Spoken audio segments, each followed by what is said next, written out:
From the moment she stepped into the academy hallway, she felt the weight of every stair, as if the walls themselves leaned forward to watch her struggle.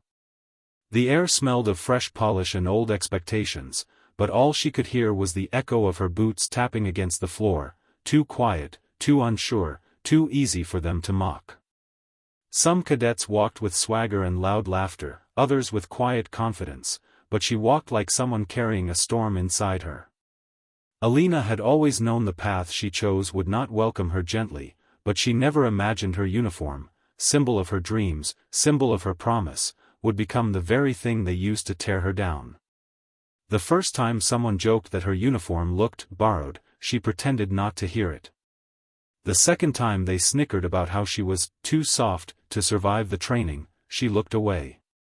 But the third time, when a group laughed openly just as she passed, she felt something break inside her, not like glass, but like a bone that had already been cracked too many times. She was the smallest in her platoon, the quietest, the one with hands that trembled slightly each time she laced her boots before dawn. She came from a town so small it never existed on maps, where dreams were talked about only in past tense. Her father had been a truck driver who rarely smiled, and her mother, a seamstress who always did. They raised Alina with the belief that strength didn't need noise, and courage didn't need witnesses. But the academy didn't operate on such beliefs. Here, everything was loud: voices, expectations, egos, and silence was seen as weakness. So when Alina didn't fight back, didn't laugh along, didn't defend herself, they assumed she had nothing worth defending. Some mornings she stared at her reflection while adjusting her collar, wondering if they were right. She had dark circles under her eyes from long nights of training and tears she refused to shed where anyone could see. Her uniform fit her perfectly, every seam tailored to her frame, yet everyone joked as if it was swallowing her whole. But she kept wearing it with a kind of stubborn loyalty, believing that someday it would mean more than the ridicule attached to it. Still, every day felt heavier, and every step felt slower, and sometimes when she was alone, she wondered if dreams could drown a person. Training was brutal. The runs were long, the drills relentless, the punishments unforgiving. Alina pushed herself until her lungs burned and her legs shook, but she still finished behind the others. She stayed after hours to practice first aid, obstacle courses, survival drills, repeating motions until her muscles screamed. Yet it was never enough to silence the laughter, never enough to erase the smirks when she stumbled or arrived just a second too late. And the worst part was the instructors who ignored her, as if they, like everyone else, could already see her future failure. But she didn't quit. Not because she believed she was strong, but because she believed she could become strong. Every night she whispered the same promise to herself: "You're here because someone has to prove that quiet doesn't mean weak." Her turning point came during a field exercise when a storm rolled in unexpectedly, drenching the forest in sheets of icy rain. The squad was tasked with locating a wounded dummy deep in the woods and transporting it back to base. Within minutes, visibility collapsed to almost nothing. Cadets panicked, shouting over each other, slipping in the mud. Their confidence evaporated the moment nature proved it was stronger than their arrogance. But Alina didn't panic. She had grown up in storms, listening to wind howling through broken windows, learning to navigate darkness with nothing but instinct. She moved carefully, following the faint outlines of disturbed leaves and shallow footprints. And then she found the dummy, alone, half buried in mud. Her squad didn't even realize she was gone. She carried the dummy by herself, slipping, falling, pulling, dragging her body through pure will. When she finally emerged from the tree line, soaked and shaking, the others stared in stunned silence. But the silence didn't last. Within minutes, someone cracked a joke about how she probably got lucky or followed someone else's trail. No one believed she had accomplished anything. Even the instructor only gave her a nod, nothing more. Her moment of triumph lasted less than a breath. Still, something inside her ignited. Not pride, not anger, just determination.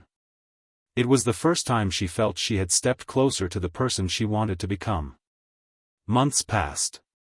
She kept training, kept pushing, kept proving to herself, if not to them, that she belonged.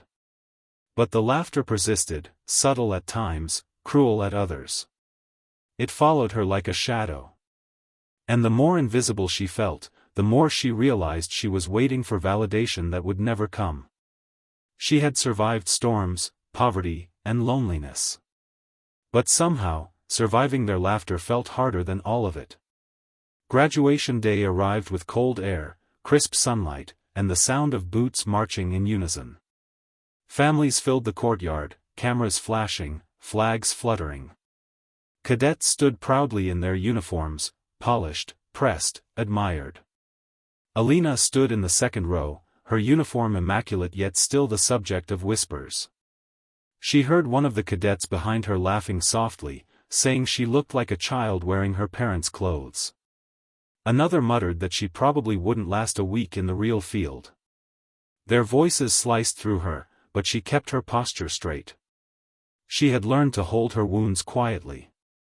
But everything changed in a single moment, so sudden, so unexpected, it felt like the entire world inhaled sharply. The gates at the far end of the courtyard opened, and a group of Special Forces soldiers marched in, silent, precise, commanding. Their presence alone shifted the air. Conversation stopped. Eyes widened. Even the instructors straightened instinctively. These were soldiers everyone respected, soldiers whose achievements were legendary, soldiers who rarely appeared at graduation ceremonies unless there was a reason. They continued marching until they reached the front, then broke formation, and walked directly toward Alina. Her heart stopped. She felt every eye turn toward her. The cadets who mocked her froze mid-breath. Even the instructors looked confused. The lead Special Forces officer, a tall man with hardened features and medals decorating his chest, stopped right in front of her. His expression softened, just slightly, before he raised his hand in a sharp, flawless salute. And then, without hesitation, the entire Special Forces unit stood at attention for her. The courtyard gasped. A wave of shock rippled through the ranks. Alina stood frozen, unable to comprehend what was happening.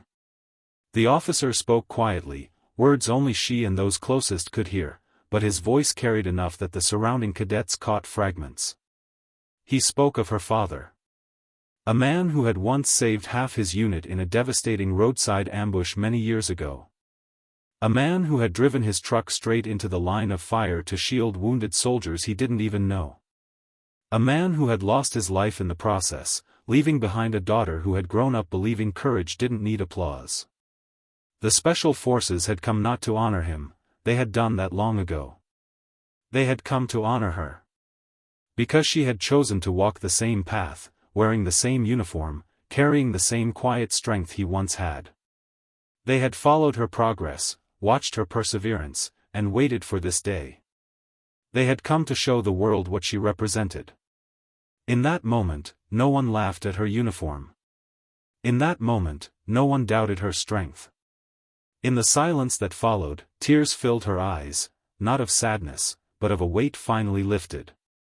She felt her father's presence in the cold breeze, in the sunlight warming her skin, in the quiet pride filling her chest.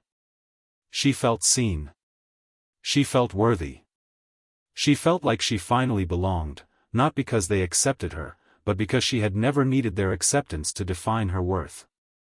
Around her, cadets lowered their eyes in shame. Some swallowed hard, others stared blankly, unable to comprehend how wrong they had been. But Alina didn't look at them. She stood tall, saluting the men who honored her father and, in doing so, honored her. And for the first time since stepping into the academy, her uniform felt powerful. Not borrowed, not mocked, hers. If this story touched your heart, please consider supporting this video, it truly means more than you know. Special request, tell me in the comments which moment in the story moved you the most.